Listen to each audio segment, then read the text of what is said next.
we'll be going through acids and bases. So the first thing we need to talk about when it comes to acids and bases is what we mean by a Bronsted-Lowry acid and a Bronsted-Lowry base.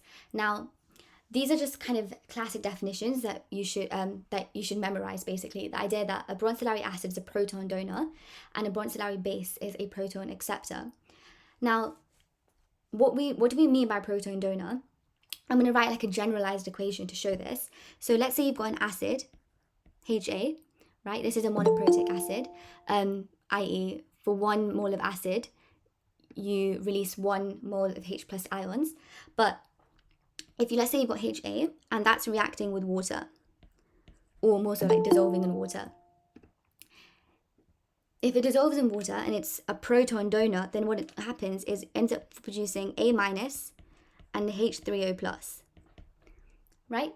The arrow in the middle is obviously a reversible arrow, and because it's not a complete dissociation, but it's donated a proton forming an anion, A minus, and a cation, H3O plus.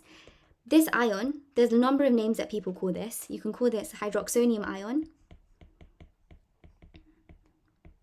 or a hydronium ion, right? Those are like the 2 general names, but it's basically, this is the ion that makes water, like that makes that particular acid acidic, essentially. The H3O plus ion is not really H plus ion. So that's why we've got H3O plus there. The next definition that I've said here is a Bronsted-Lowry base is a proton acceptor. Now, I'm going to also do a very similar generalized kind of way of showing this, which is basically, I'm just going to do B for a base. This base is dissolving in water. So this base like that. And again, I'm going to assume, let's just say this is a reversible reaction that's going on. And so because it's a proton acceptor, it's going to take 1 of the hydrogens from water. So with BH plus and then OH minus, right? So you end up producing the classic hydroxide ion as a product as well. This is all balanced, so it's great.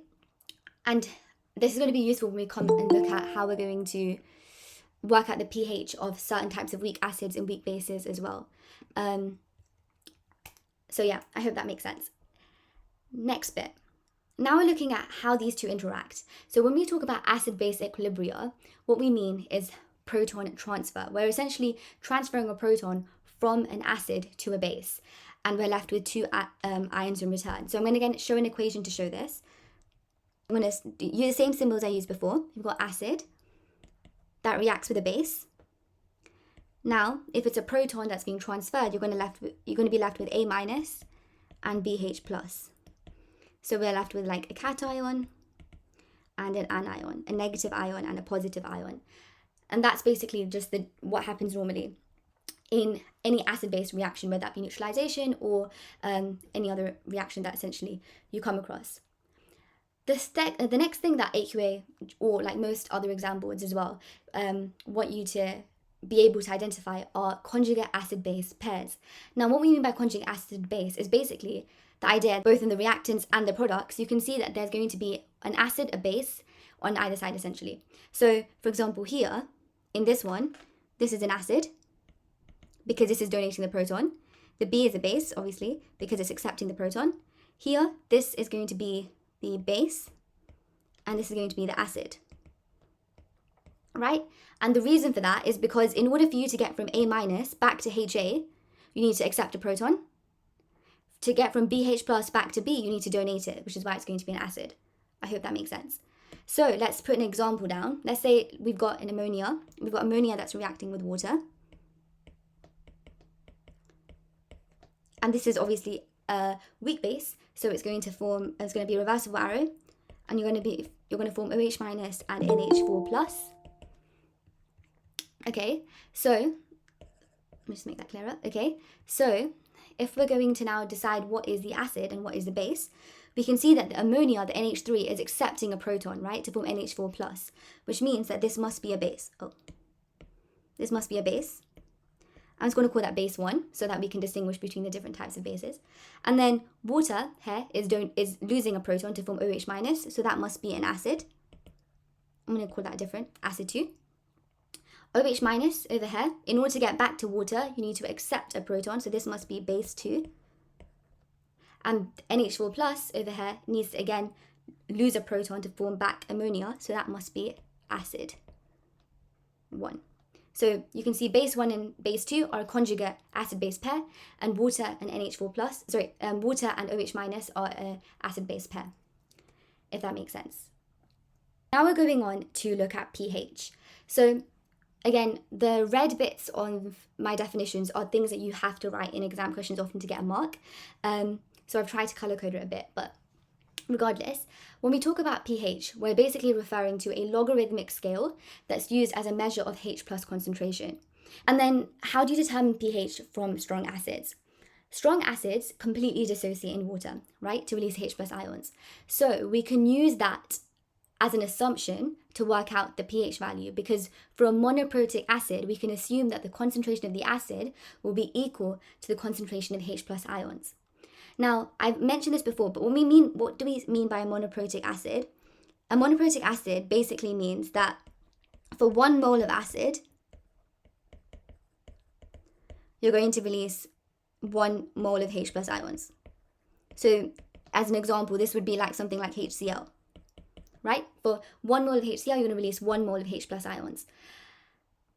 And so we're assuming here for strong acids that the concentration of the acid is equal to the concentration of H plus ions, i.e. it completely dissociates. So I can also represent this in a very generalized form again. So HA, this time we're not going to do a reversible arrow because it's complete dissociation. And that forms H plus and A minus, right? So you can see a 1-to-1 ratio. For the sake of making sure I'm covering all my bases, I'm also going to talk to you about diprotic acids. So for diprotic acids,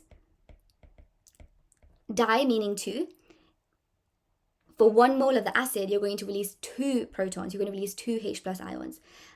This is like an example of this would be like H2SO4, for example, right? For 1 mole of sulfuric acid, you're going to release 2 protons. Now, I'm going to represent this in equations just in case you do come across something like this.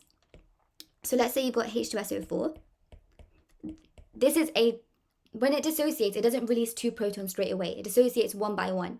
And so you end up with H plus ion first, and you're going to produce HSO4 minus, right?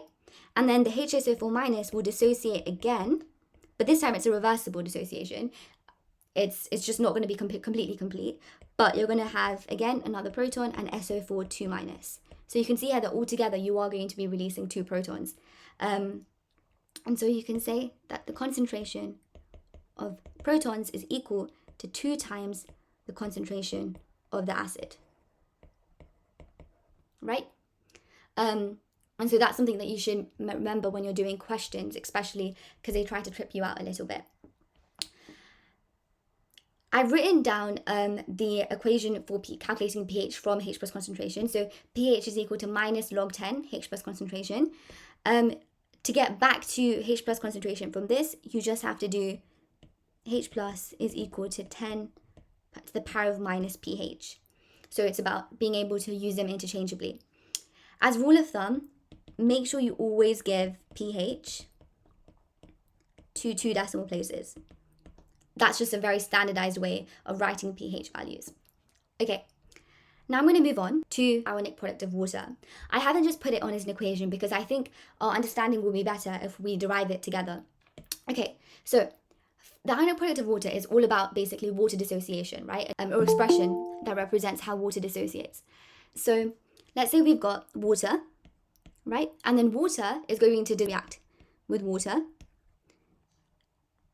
And when it reacts with water, it's going to form H3O plus and OH minus. I hope you can see why I've got that, because one water is accepting a proton from the other water and the other water is losing it. So you end up with H3O plus and OH minus ions. So you form the hydroxonium ion and the hydroxide ion. I can simplify this expression. You're going to see where I'm going with this, by the way. So anyways, so you've got 2 H2O. Just simplifying that. You can simplify this H3O plus. So H2O and H plus. H2O and H plus. You can see that that's how we normally write it in like a standardized way. And then also OH minus. And so I can cancel out a water on either side. And so now I'm getting what we normally see in like textbooks. H2O is dissociating to form H plus and OH minus. So that's basically how we get that standardized equation of water dissociation. Now, when we're deriving the ionic product of water from this, we're going to first write out the Kc expression, the equilibrium constant expression, because this is in equilibria, right? So that should still apply here. So if you do the Kc expression, Kc is equal to H plus, put the product on the top. These square brackets essentially means concentration over the concentration of water. Now, I'm going to rearrange this and cross multiply essentially to get Kc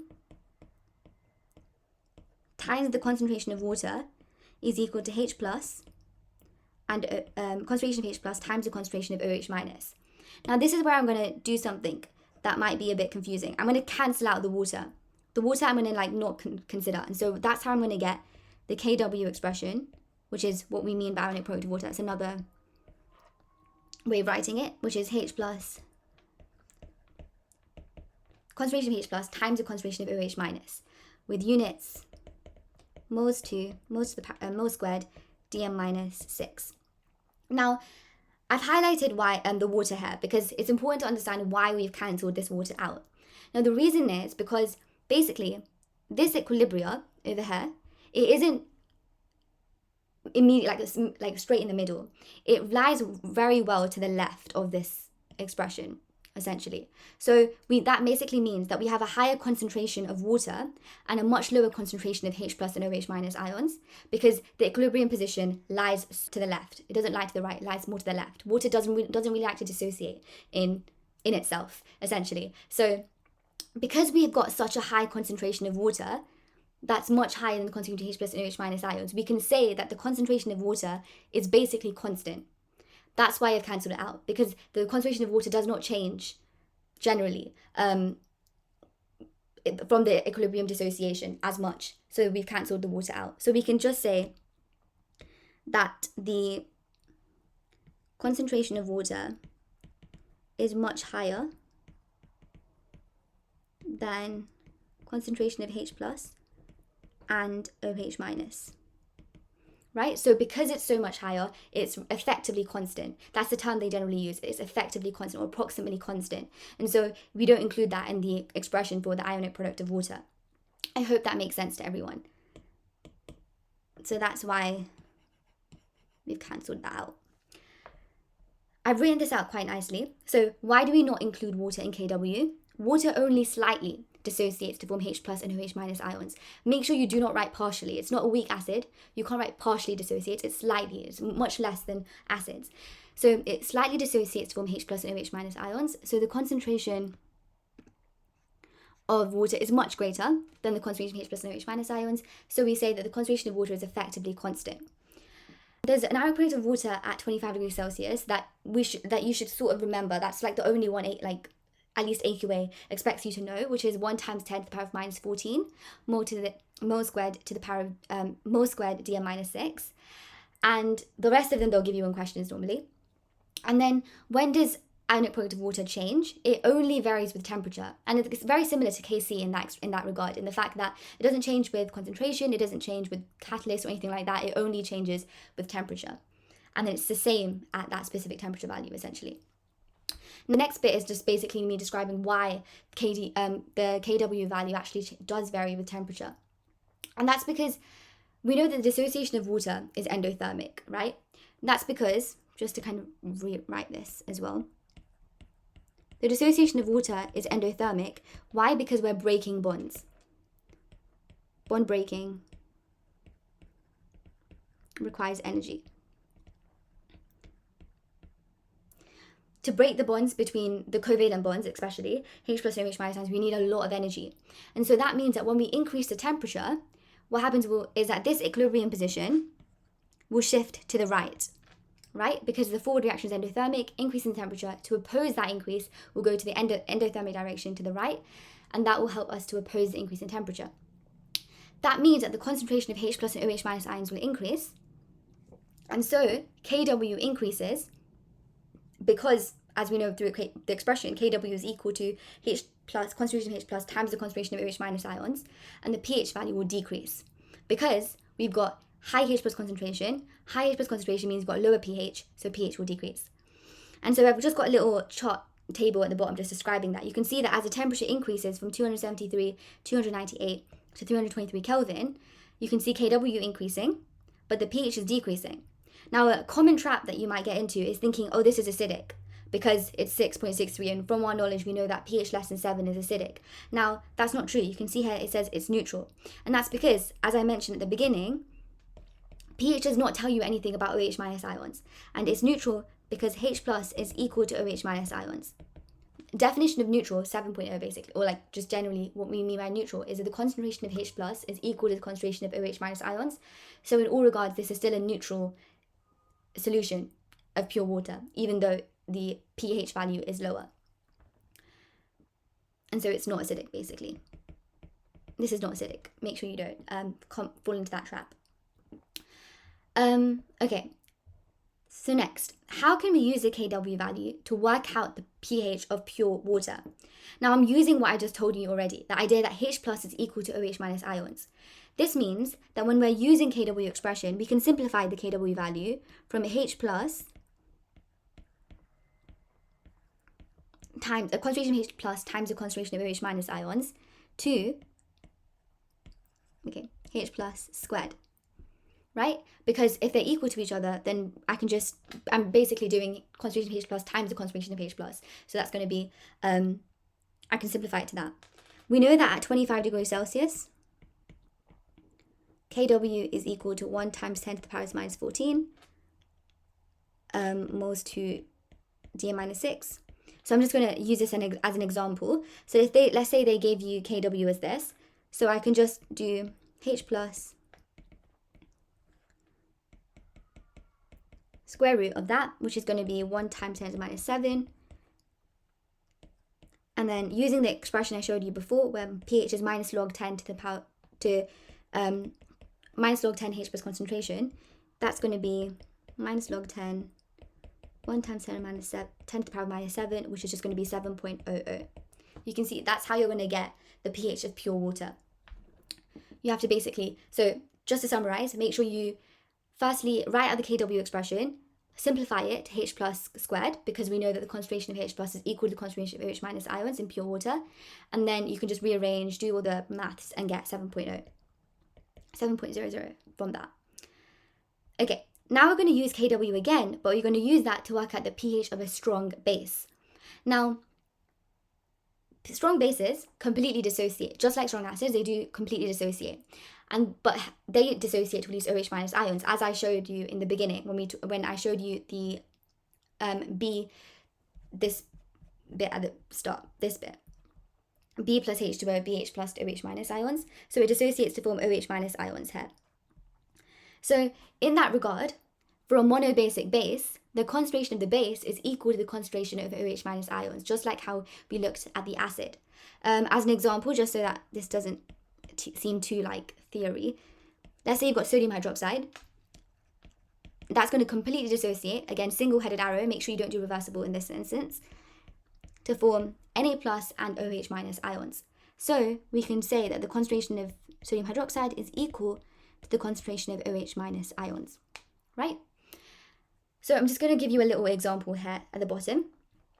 So it says, work out the pH of 0.2 moles per dm cubed of barium hydroxide. Now, the first thing that I notice here is that barium hydroxide is dibasic. It's not a monobasic base, right?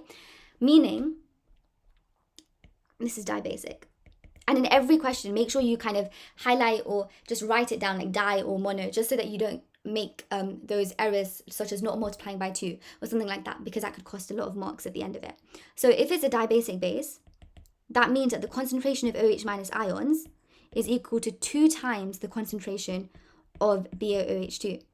Why? Because when barium hydroxide actually fully dissociates, you're going to form 2 OH minus and Ba2 plus, right? So I hope you can see why I'm multiplying. I'm going to multiply by 2.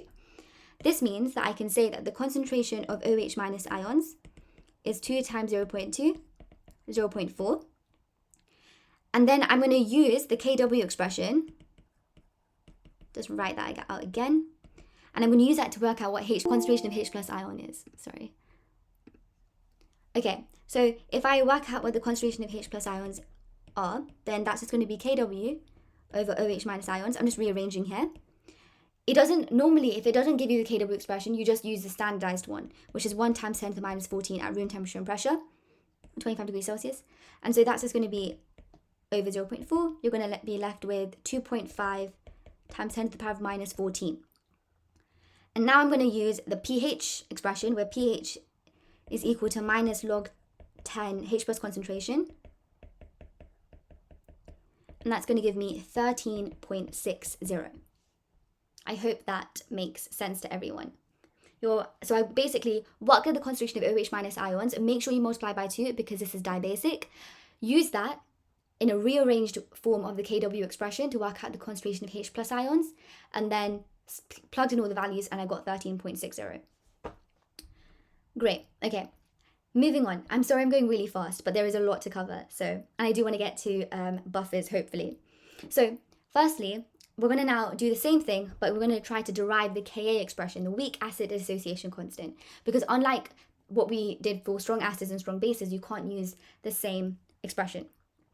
So let's say we've got a weak acid, HA. I'm going to do monoprotic here, so just 1-to-1 ratio, reacting with water. This is going to be a weak acid again, so it's a reversible arrow. And that's going to form H3O plus and A minus, because the HA donates a proton to water, and so you're left with the hydroxonium ion. I'm going to now split apart the hydroxonium ion into water and H plus. So I'm going to write it out like this.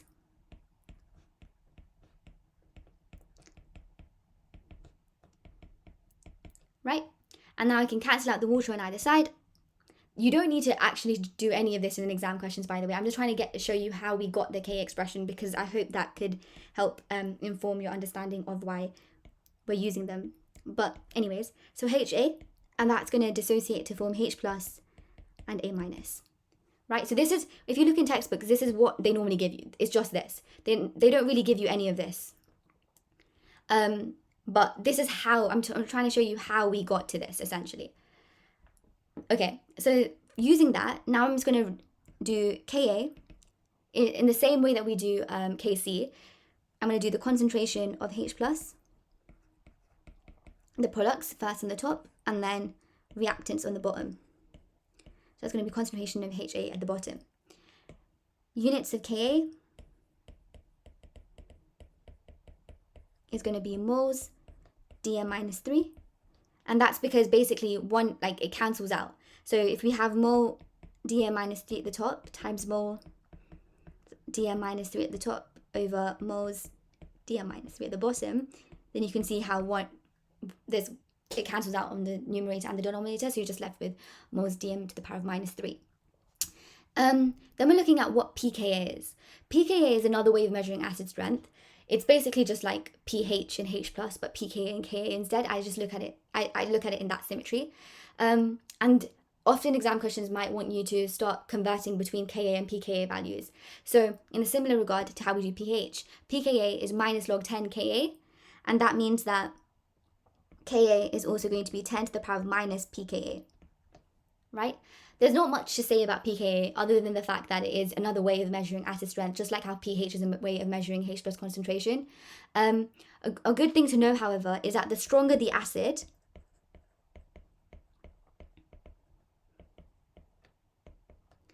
the lower the pKa value.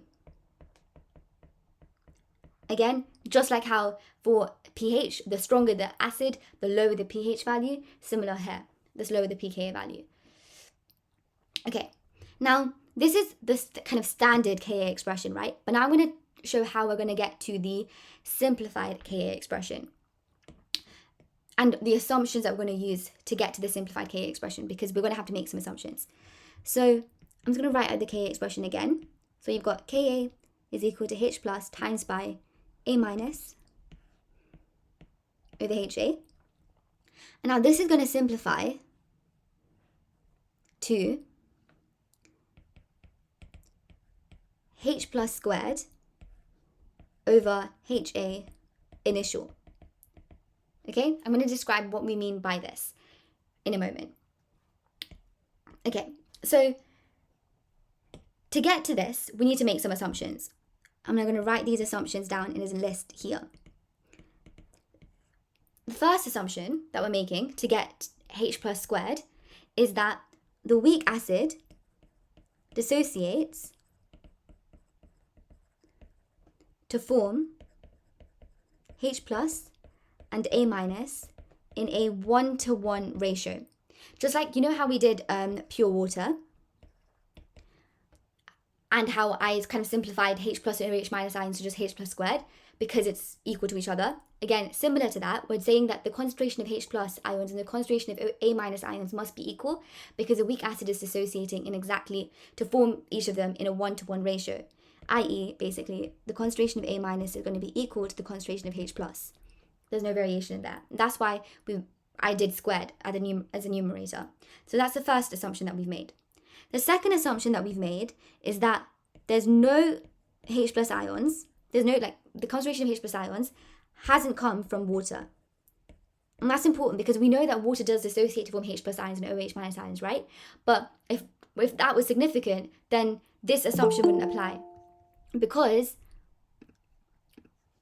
it means that the concentration of H plus ions would actually be greater than A minus ions because water would also dissociate. But we're saying in this assumption that we're making to get the simplified expression that water does not dissociate to form the H plus ions in this case, because we're saying that the dissociation of the acid is greater than the dissociation of the water. And that's why I really stress the importance of partially versus slightly dissociating, right? Weak acids partially dissociate, water slightly dissociates. It's much less compared to acids, even if it's a weak acid. And then the last assumption that we're making is that the concentration of acid at the start or initial, is what I mean by start, at the beginning of the reaction, is approximately the same as the concentration of the acid at equilibrium. Okay? Because it very partially dissociates, meaning that we're basically saying that they're almost approximately close to each other. So that's why we're able to use the concentration of acid initial in this simplified expression. Now, we're going to put all of that together in a question to work out how we would work out the pH of a weak acid. I basically wrote down a couple steps at the top, but I'm going to go through the question and then I'm going to refer to the steps as we go along. So the first step says, write a K expression for the weak acid, and we have this question where you've got 0.01 moles per dm cubed of ethanoic acid. So let's just say, to work out the K expression, I'm just going to quickly write down the actual dissociation of the acid, because then you know where I'm getting everything from. So you can see here that it's dissociating from H plus and ethanoate ions. Now, okay, let's do the K expression, which is just going to be CH3COO minus, H plus over the concentration of the ethanoic acid. Now, then it says apply the assumption and rewrite the new expression. So I'm just going to do now. As I said, if it dissociates in a 1-to-1 ratio and the concentration of H plus is equal to the concentration of ethanoate ions, then I can just do H plus squared over the concentration of the acid. I'm just color code it because I think that will help. And then, okay. And then the third step is rearrange and substitute values to calculate H plus. So H plus is going to be equal to square root of Ka times by concentration of ethanoic acid, which is just going to be 1.7 times 10 to the power of minus 5 times 0.01. I'm going to be left with 4.12 times 10 to the minus 4. Right? And so the pH now, to calculate pH, again, simple standardized way that we do it, pH is just equal to minus log 10 H plus concentration, which is going to be minus log 10, sorry, I'm running out of space here. And that's just going to be equal to 3.38. Again, 2 decimal places, and we're done. Okay, I hope that made sense to everyone, how we got that from the concentration of the acid, essentially. Great. Okay, now we're going to move on to how we're going to work out the pH at half equivalence. So when we're talking about half equivalence, which is basically, if you write it in a symbol form, it's just half V. This is the point where exactly half of the base has reacted with a weak acid. So this is in a titration reaction, right? So let's say we've got weak acid and we're reacting that with sodium hydroxide or something like that. So a weak acid is in the conical flask, just to kind of picture this, and then we're adding sodium hydroxide from the burette. The point at which there's half of the moles or half the volume of sodium hydroxide has neutralized half of the acid is what we mean by half equivalence. So again, mathematically, I can show this as HA is equal to A minus. And I can do that because half the acid has reacted, right? And half the moles of the salt has formed, because half of the base has also reacted, right? So for example, like let's say we've got ethanoic acid reacting with sodium hydroxide, and that's going to form sodium ethanoate, right? CH3COONA plus H2O.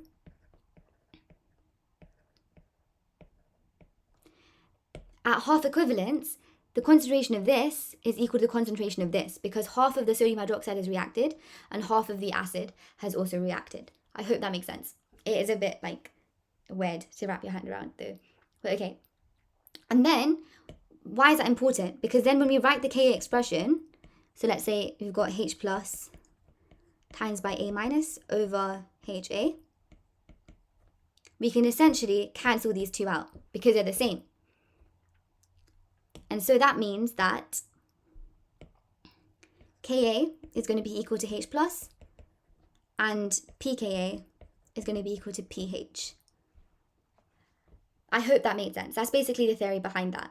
And often in graphs, for example, that's how they basically want you to figure that out. I don't have enough time to be going through, I wanted to go through graphs, I don't have enough time to go through it yet. But let's say, for example, if they give you a graph and it goes something like that, for example, like that's how normal, like something like that, and they ask you, okay, could you work out, give me the Ka value, for example, and if they don't give the Ka value, then you have to work out what the half equivalence volume is, work out the pH value from that, use the pH to work out pKa, because look, pH is equal to pKa, and then you can work out Ka value by doing 10 to the power of minus pKa. Yeah, that's how it normally works out in questions. But I hope you understand the basic theory behind it, because then it allows you to do the questions as well. Now I'm going to go into titration reactions before I go into, hopefully we can cover a little bit of buffers. So for titration reactions, there's a general rule of thumb here. Firstly, in all questions, you have to work out the moles of H plus, work out the moles of OH minus ions, and then determine which one is in excess. This is basically a standard way of going about the questions, right? Determine which one's in excess. Once you work out what's in excess, if it's an acid, if it's an excess acid, you can work out the concentration of the excess H plus ions by doing H plus is equal to excess moles of H plus ions over the total volume. And if it's excess base, and then you can use what the concentration of H plus ions to work out the pH, depending on if it's a weak acid or depending if it's a strong acid. So this is obviously strong, this is weak. And then if it's base, you can just work out the concentration of OH minus ions by doing the excess moles of OH minus ions over the total volume. Now, again, I'm being very specific here. I'm saying total volume. And that's because when I say total volume, I mean the volume of the acid and the base. You don't just do the volume of just the OH minus ions. You mean the volume of the acid and the base, and then you can use the Kw, the ionic product of water expression, to work out what the concentration of H plus ions is, and use that to work out pH. Now, I know this might just seem like a lot before we actually do some questions to help consolidate that. So that's what I want to do here. I've got 2 questions to go through with you. So the first one, I would say it's slightly this is a bit of a standard question, and the second one is a bit more challenging. So this one is, calculate the pH of the solution formed when 100 centimeter cubed of 0.050 moles per dm cubed of hydrochloric acid is added to 50 centimeter cubed of 0.500 moles per dm cubed of potassium hydroxide. Now, the first thing I'm going to do, before I even do any numbers, is decide that this is mono. This is a monoprotic acid, and this is a monobasic solution. And that's important so I don't make any clumsy errors going forward. Then I'm going to write out the equation, right? Because I think that will help me figure this neutralization reaction out. So let's say HCl reacting with potassium hydroxide to form potassium chloride and water. And that is a 1-to-1 ratio. Great, that's 1-to-1. Then I'm going to work out the concentration of H plus ions and the concentration of H minus ions, simply because that's what I told you guys to do here. So let's do that. Concentration of H minus ions is just going to be 0.05. I've just converted this to decimeter cubed in my head, by the way. So 50 centimeter cubed is equal to 0.05 decimeter cubed times by 0.5, because moles is equal to concentration times volume. And that's going to form 0.025 moles of OH minus ions. Similarly, H plus ions is going to be 0.1 times 0.050, and that's going to be 0.005 moles of H plus ions. Therefore, excess I'm going to have actually is excess OH minus ions, which is going to be 0.025 minus 0.05, which is 0.02 mole. Now what I can do is work out the concentration of OH minus ions, which is just 0.02 over the total volume, 100 plus 50, 150 centimeter cubed, divided by 1,000, which is just 0.1333. Use the kW expression to work out what H plus ions are, the concentration of H plus ions is, sorry. 1 times 10 to the minus 14. Remember, like if it doesn't give you the kW, then just do 1 times 10 to the minus 14. 0.01333. This is recurring. And that gives you 7.5 times 10 to the power of minus 14. So pH is just minus log 10 to the power of minus 14, which is 13.12. There you go. That's how we got that. So just to clarify again, we worked at the concentration of H plus, the moles of H plus, the moles of OH minus, use that to work out what's in excess. In this case, it was OH minus ions. Use that excess moles to work out what the concentration of OH minus ions are by dividing by the total volume, and then use that to work out what H plus is. Okay, the next bit. Calculate the pH of the solution formed when you have 25 centimeter cubed of 0.150 moles per dm cubed of AQA sulfuric acid, and that's added to 30 centimeter cubed of 0.200 moles per dm cubed of potassium hydroxide. Again here, I've said assume that the sulfuric acid is fully dissociated. If you remember, I'm saying that, why? Because I showed you at the beginning that the second dissociation is a equilibrium, right? But in this question, it says fully dissociated, so that's fine. Now the first thing, just like I've done before, let me figure out what type of acid and what type of base this is. So this is a diprotic acid, and this is a monobasic base, right? That means that, again, I'm not going to make an error. I'm going to work out what H plus ions are by doing the concentration of the acid times by 2, because for every mole of acid, you're going to release 2 moles of H plus ions. So the moles of the sulfuric acid is going to be 0.025 times 0.150, which is equal to 0.00375 moles. But the moles of H plus ions is equal to 0.00375 times by 2. 7.5 times 10 to the power of minus 3 moles. Then, okay, so that's the H plus ions done. I'm going to do exactly what I did before. I'm going to work out the moles of OH minus ions by doing 0.03 times 0.2, which is 6 times 10 to the power of minus 3 moles. That means that here, actually, the excess I've got is excess H plus ions. So I'm just going to do 7.5 times 10 to the power of minus 3 minus 6 times 10 to the power of minus 3, which is equal to 1.5 times 10 to the power of minus 3 moles. This is H plus. It's a nice one because you don't really need to do much more. But if you've got H plus concentration, I'm going to do 1.5 times minus 3. Remember, total volume, which is 25 plus 30, 55 centimeter cubed. 55 divided by 1,000. That's just going to be 0.02727 moles per dm cubed. Therefore, the pH is minus log 10, 0.02727, which is 1.56. Remember, 2 decimal places, and we're done. I hope that made sense. Like this is just me showing you the kind of diprotic bit of it and how it's important that you don't forget to times it by 2, because otherwise everything following it is going to be slightly incorrect. Cool. So now we're going to move on to buffer action because luckily we have some time. So what is a buffer? A buffer is a solution that maintains approximately constant pH despite dilution or additions of small amounts of acid or alkali. Important, small amounts, right? If you add like 50 centimeter cubed of alkali, it's going to change. The pH is going to change. But if you add like maybe 5 centimeter cubed, then the buffer will resist the changes in pH. It will try to maintain the constant pH. Sometimes questions ask you what the uses of buffers might be. So I've just basically listed the main ones here, which is shampoos, because basically water or like just generally alkaline conditions is not very good for your hair. It causes the hair to roughen, it causes it to dry up. And so shampoos try to maintain pH around 5.50. I mean, yeah. So like if you go look in your shampoo bottles or something, you'll see them, there's like acidic. If it lists the pH, it's often quite acidic. And that's basically another application of why we use buffers in everyday life.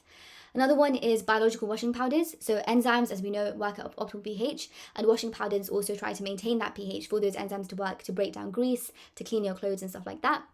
And then the last one is blood. Now blood, this is an example, but there are so many other buffer systems in our body that try to maintain conditions because we need to maintain homeostasis, right? And that requires a very kind of standardized, a very optimal pH value. And blood is around 7.4 that your blood buffer system is maintained at, and this is basically coordinated by CO2, carbonate ions, hydrogen carbonate ions, but that's beyond the spec. But yeah, those are the uses of buffers. There are 2 types of buffers that we need to know about. There are acidic buffers and basic buffers. Acidic buffers, according to AQA, this is the only one I'm going to cover in calculations, but acidic buff in AQA, this is the only one you need to know about for calculation questions. They will never ask you for calculations about, oh, this is meant to be basic. They will never ask you for calculations about basic buffers. It's only acidic buffers they ask you calculations about. But for acidic buffers, they contain a weak acid and a salt of that weak acid. And the pH of acidic buffers, again, because it's an acid, it will be maintained at around pH like less than 7.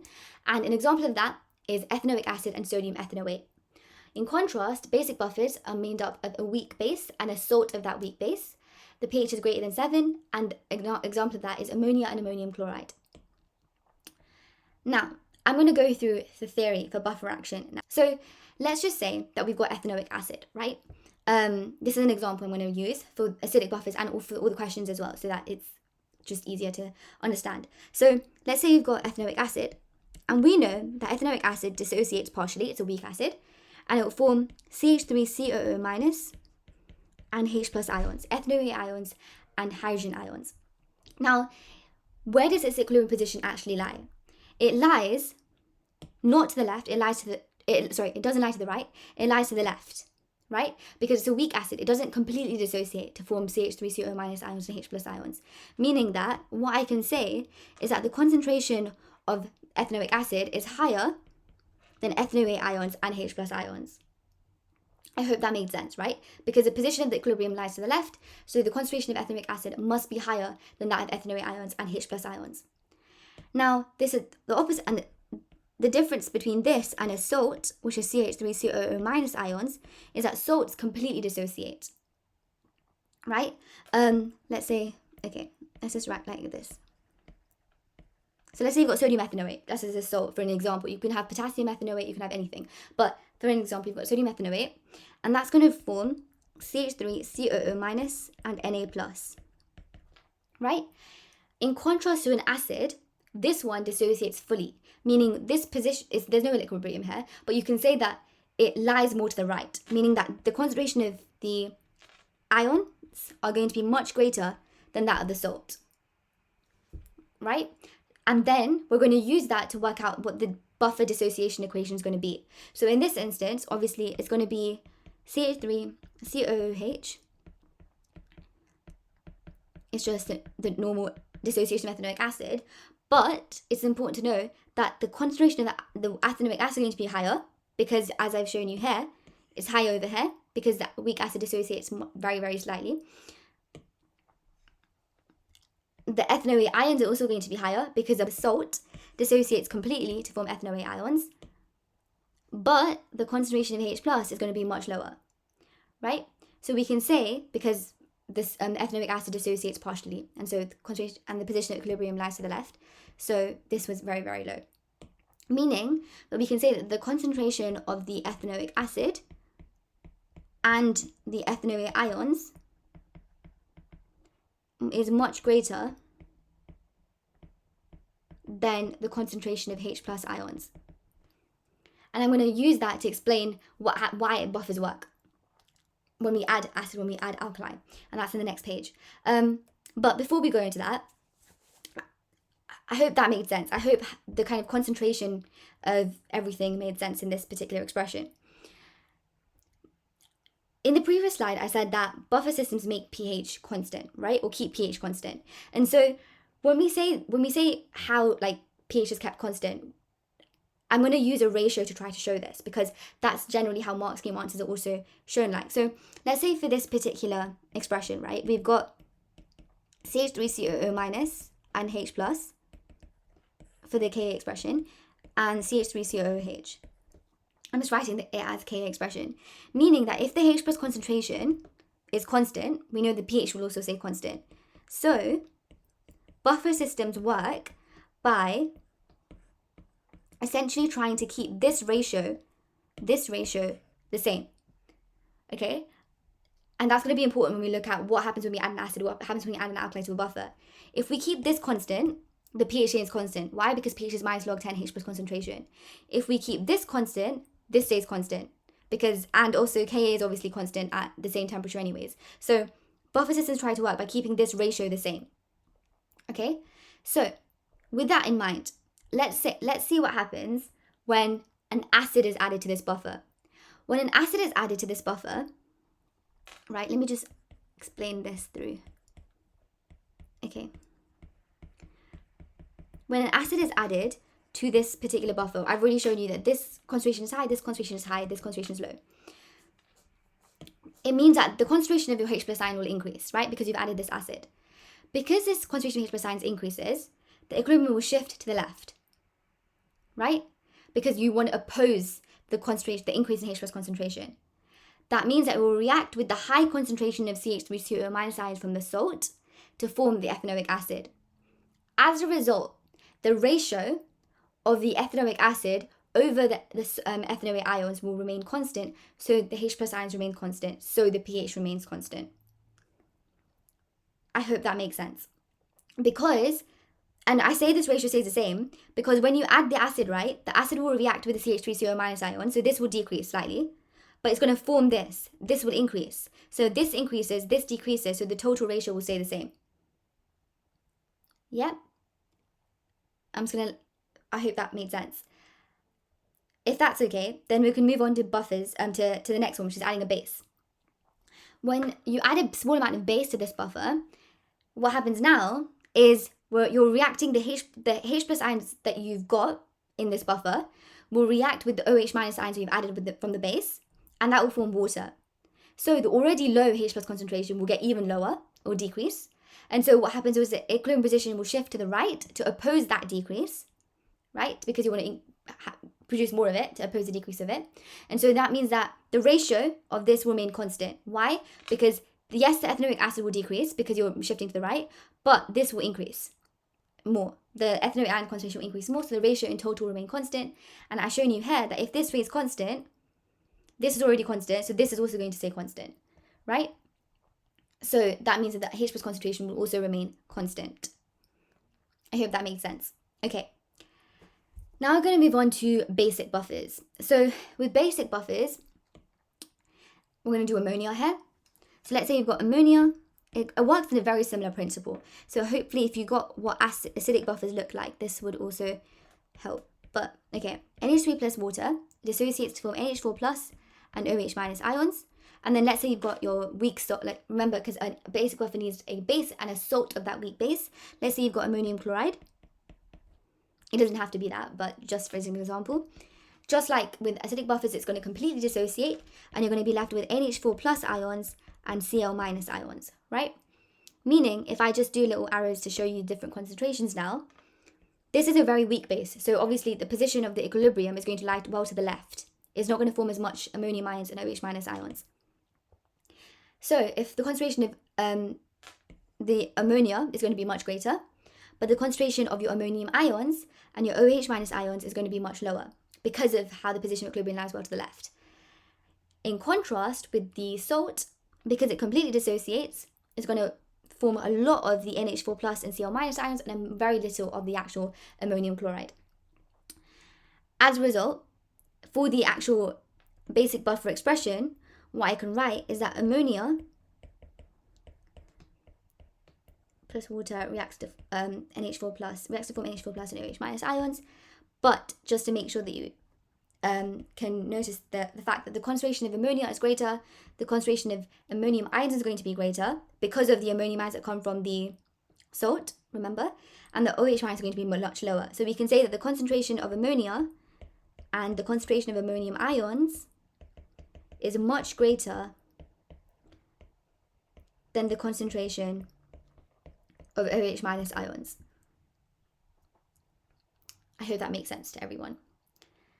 Okay, and so we're going to use the exact same way to describe what happens when you add an acid and a base to this buffer. So when you have an acid to this buffer, so let's just say, I'm just going to scroll a bit up so you can see the expression at the top. You can see that the concentration of H plus will increase, right? Because you're going to add some acid. The acid, the H plus ions, are going to react with this OH minus ions that we've got. It's already low, but it's going to react with that. And so an already low OH minus concentration is going to get even lower. That's a problem. So what's going to happen? The equilibrium position will shift to the right to try to oppose that decrease, to try to increase the concentration of OH minus ions. If you're trying to increase OH minus ions concentration, yes, the concentration of ammonia decreases, but the concentration of NH4 plus ions will increase more. So the ratio of NH3 to NH4 plus will remain constant. The concentration of OH minus ions, therefore, remains almost constant. And so you can say that the concentration of H plus will remain constant almost, because if you use the KW expression, it's going to say like almost the same. So that's how the pH remains almost constant when a small amount of acid is added to this buffer. You're using basically the exact same logic that I've described for the other buffer. But it's just about working through it logically to just see how adding something, what will it react with, where will the position of the equilibrium shift, and how does that inform my understanding of that, essentially. So let's say you've added a base now. So you've got OH minus ion concentration will increase. If you've increased this concentration of OH minus ions, the equilibrium position will naturally try to shift to oppose that increase. So it'll shift to the left, right? If it shifts to the left, the ratio of the NH3 to NH4 plus ion concentration again remains constant. So the concentration of OH minus ions will also almost remain constant. Very, very similar to what we just described before. Now, the last and final chunk of this bit is about calculations with buffers. So let's say the general steps of this is write out the dissociation equation of weak acids and rearrange that equation, then calculate the pH. Okay, so let's say we've got, again, ethanoic acid and sodium ethanoate. I'm going to just write out the equation for ethanoic acid dissociation to start off with.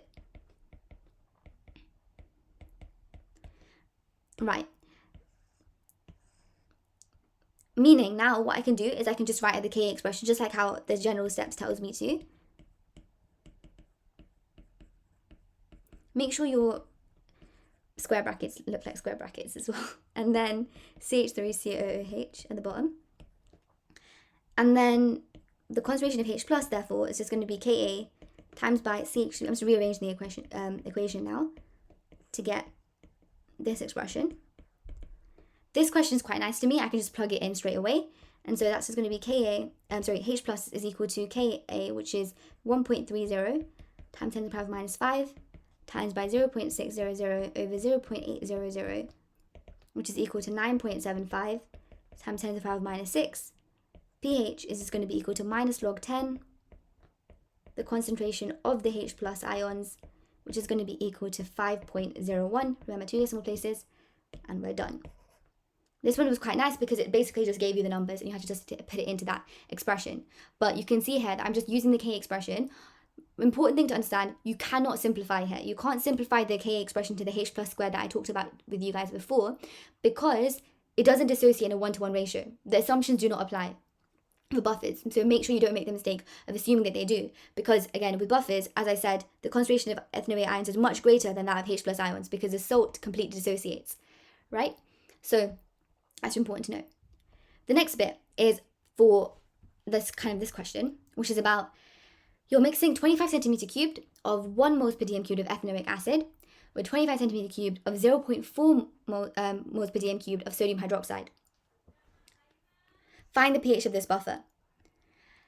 Okay, so this one is a bit more challenging because it doesn't give you the concentration of the salt, right? That's what's different about this question and this question. This already gives you the concentration of the salt. This one you have to work it out. And so that's going to make it a bit more challenging. It's going to be a bit more lengthy. So we're going to use the ICE table. I'm going to go through it. I hope everyone's maybe come across that before, but if you haven't, that's fine. So let's say you've got your acid, ethanoic acid, and that's going to react with OH minus ions from your sodium hydroxide, right? And that's going to form CH3, COO minus ions and water.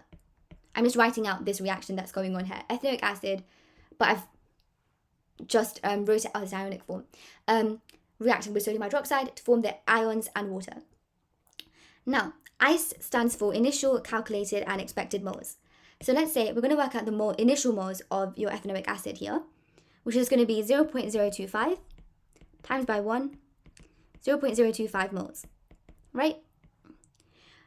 The OH minus concentration here is the concentration of the sodium hydroxide because it's a monobasic.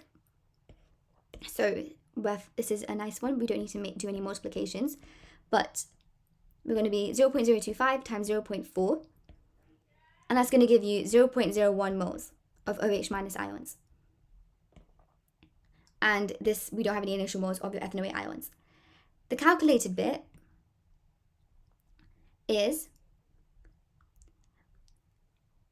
we need to subtract 0.01 on all the reactants and add 0.01 on the product side.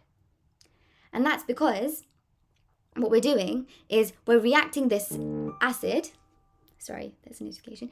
You're reacting with an acid with OH minus ions to form this salt, right? So that means that we're going to have to subtract the OH minus ions, also because this is the limiting bit, and the acid is going to be in excess here. And that's important because we need an acid and a salt of that weak acid. So the expected moles is going to be 0.015 moles. This is going to be 0 because we're reacting all the sodium hydroxide with the acid. And we're going to be left with 0.01 moles of your ethanoate ions. I'm going to shrink this a little bit so that I have space.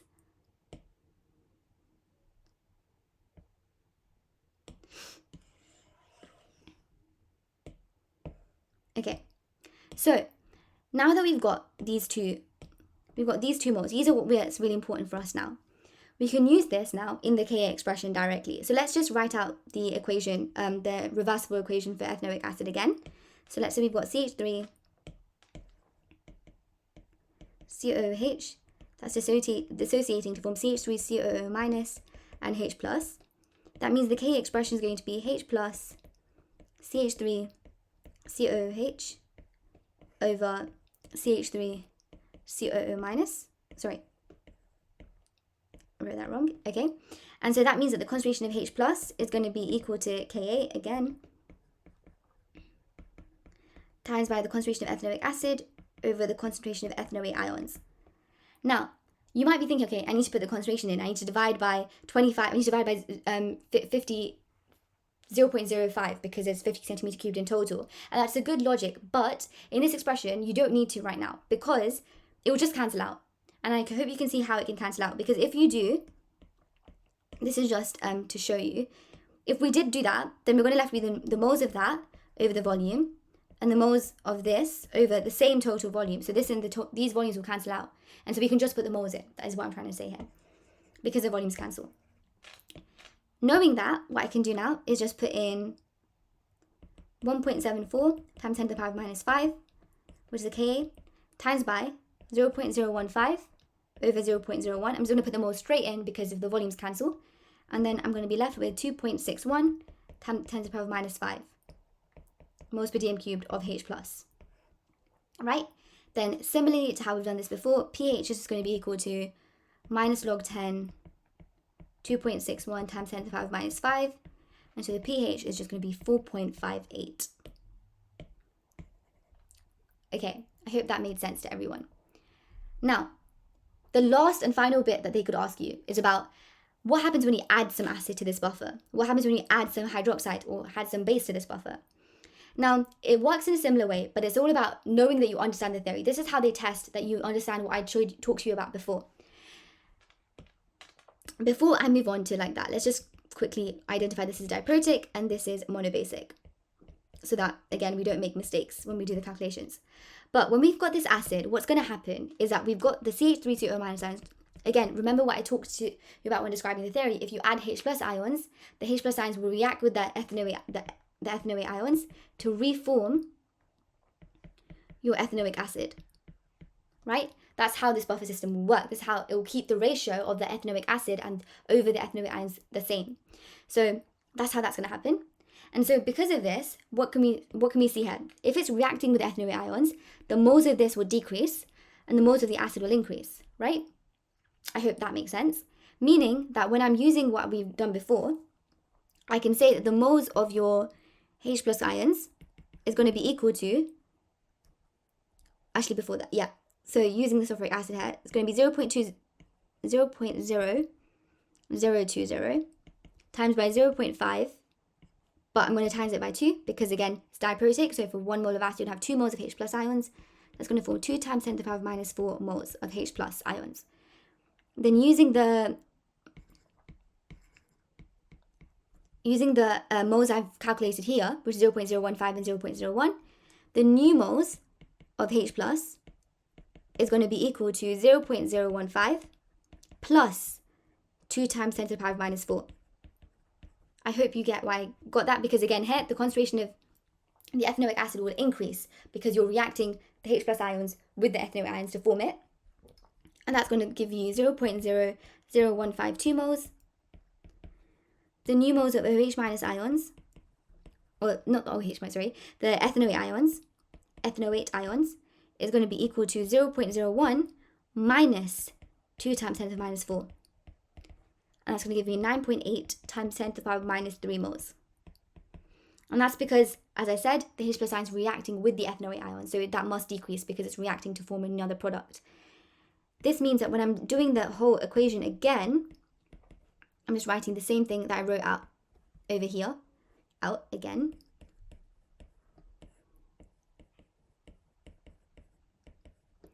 That means same thing. I'm just writing, this is a bit repetitive, but it's okay. I'm going to get 0.00152, which is the new moles of this. Wait, I think I wrote that. Could you explain the part where the concentration of ethanoic acid increases, please? Yeah. So basically, when we're adding H plus ions, this H plus ions that we're adding here is going to react with the ethanoate ions that we've already formed, right, from the salt, which is the sodium ethanoate here. When it reacts with that ethanoate ions, you're going to reform some of the ethanoic acid. Because you're reforming ethanoic acid, it means that there's going to be more moles of ethanoic acid because you're forming more of it, right? Unlike ethanoate ions, which will decrease because you're reacting that with the H plus ions. And that's how we're going to keep the ratio the same. Does that make sense? It's basically how we did this bit. Yeah, okay. So remember, like, when you're adding some of the acid, it will react with the ethanoate ions again to form this ethanoic acid. They're basically trying to test the theory through this calculation. Okay, so if we're reacting that with that, I think I miswrote that. The concentration, the moles of ethanoic acid will increase. So the moles will be 0.00152 over ethanoate ions, which is 9.8 times 10 to the power minus 3. And that's going to give you 2.698 times 10 to the power minus 5 moles per dm cubed. Therefore, the pH is just going to be minus log 10, 2.698 times 10 to the power minus 5, which is just 4.57. You know that this must be right. Why? Because if you look at your actual one here, your initial pH is 4.58, and it must decrease when you add an acid. And it decreases by a little amount because, as I said, it remains approximately constant, so it's 4.57. That's how you know you're doing, that you've got the question right, or you've approached it in the right way. Now let's do the same thing but with a base. So when you've got a base, right, we're using the theory that I described before. If you're adding OH minus ions, what does it do? It reacts with the H plus ions. It decreases the concentration of the H plus ions, right, because you're forming water. If you're decreasing concentration of H plus ions, what will happen? The equilibrium position will shift to the right. There will be more moles of this CH3COO minus ions, and the concentration of the acid will decrease. I'm going to write it out because I think I said that really fast. So let's say you've got CH3COOH. That's going to react with your OH minus ions to form your ethanoate ions again and water, right? The concentration of the ethanoate ions will increase. The concentration of your acid will decrease here.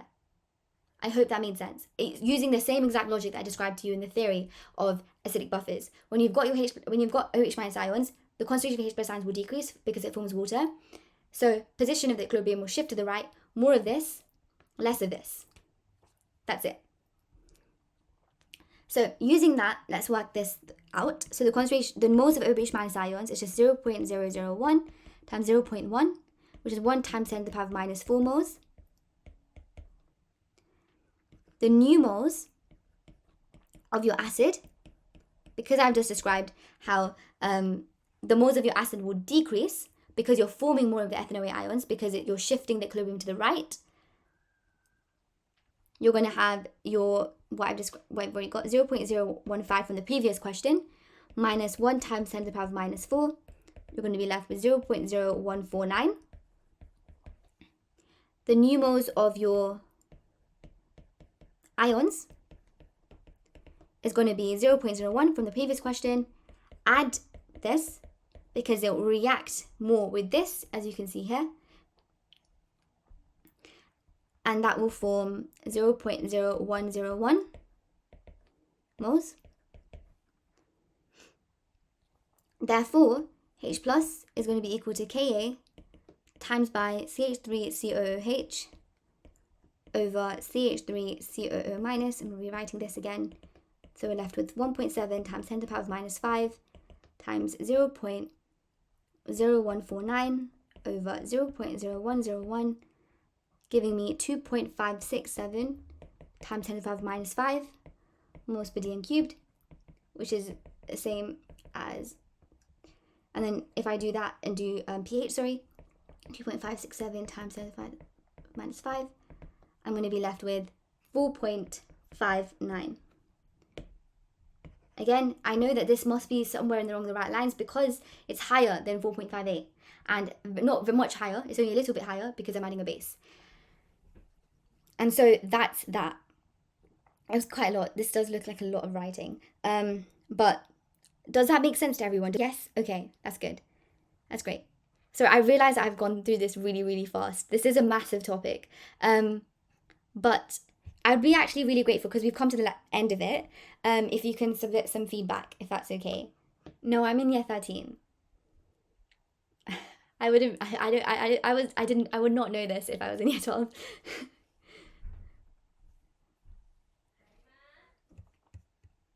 Vanatan!